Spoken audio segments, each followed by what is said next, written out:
পরম করুণাময় আমাদের সবার জন্য কল্যাণকর সকল প্রার্থনা কবুল করুন।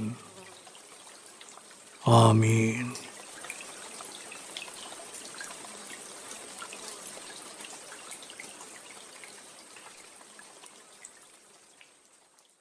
প্রিয় শরীর, এক চমৎকার আবেগময় সময় কাটিয়েছেন আপনি। আমি এখন 0 থেকে 7 গণনা করব। আপনি পুরোপুরি জেগে উঠবেন, শারীরিক ও মানসিকভাবে পুরোপুরি সজীব, উৎফুল্ল, তার তাজা অনুভব করবেন। এবার লম্বা দম নিন। 0, 1। আবার লম্বা দম নিন। 2, 3। আবার লম্বা দম নিন। 4, 5। মনে মনে বলুন, 7 গণনার পর আমি চোখ মেলে তাকাবো।